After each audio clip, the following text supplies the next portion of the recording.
I'm delighted to be joined this morning by Mike Phillips, the editor of Property Week.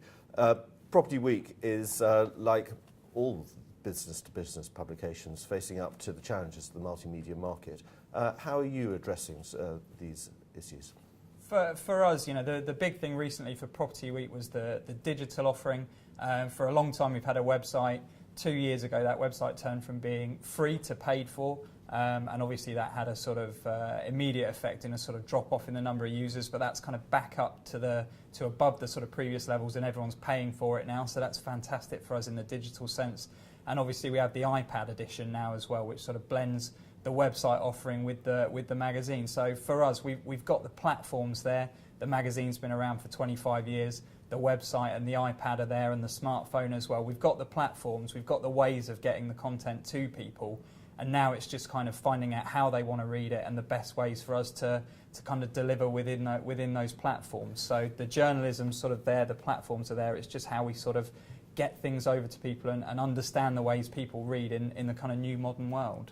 And are you dovetailing this with social media activity as well? Social media, you know, it's a bit of a cliche now, but you know, advertisers, readers, they want a conversation rather than us kind of dictating to them. So a brilliant way for that to sort of take advantage of that is social media. So you know, we've got sort of 41,000 followers across sort of centralised and kind of the Twitter accounts of the different writers. You know, that's an incredible reach. That's people who do pay for Property Week and people who don't pay for Property Week. We've got sort of 10,000 people in our LinkedIn group, and they're kind of interacting with each other, sort of, you know, with us as a facilitator, but they're having conversations about their industry sort of on our LinkedIn group. So, you know, that's kind of 50,000 people we're sort of reaching and aiding in a conversation, and we can kind of take from that and contribute to it as well. That's a fantastic resource. And who are these 50,000 people? Who reads Property Week? Who are your audiences? Well, for us, we always sort of say we're the journal for the whole of the property magazine. So, you know,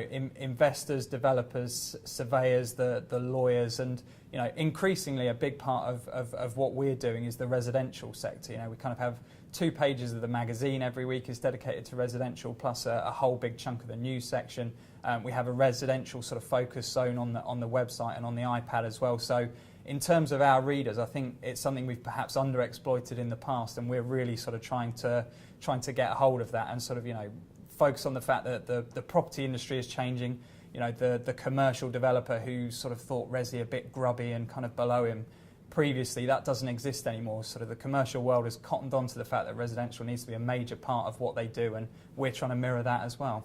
So, given the changes in the channels that you're exploiting and your readership as well, are there any tips you would give to the PR industry how they should broach property issues? I think, you know, it's probably something, nothing that your kind of users would never have sort of heard before, but you know, be aware of kind of our sort of deadlines, and you know, when we're sort of going to press, and you know, the fact that you know, you need to sort of engage with us at the right time. I think we're really switched on to the fact that digital is as important as the print edition now. I think that perhaps isn't necessarily mirrored in the property and sort of PR community. So you know, we sometimes get a lot of pushback when someone says to us, you know, we want this in the print edition, and we say, well, you know, if we send that out as an email alert, that's getting through to sort of 20,000, you know, pairs of eyes as well.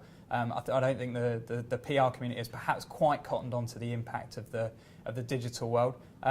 And also in what you offer us, you know, sort of specificity is always brilliant. You know, kind of a column or a sort of contribution on the residential market. You know, it's sort of far too vague. You know, we need you to sort of give us something really specific that no one else has given us, and an idea that no one else has sort of thought of. So they would be the sort of key things I would ask for. Mike, thanks very much. Thanks.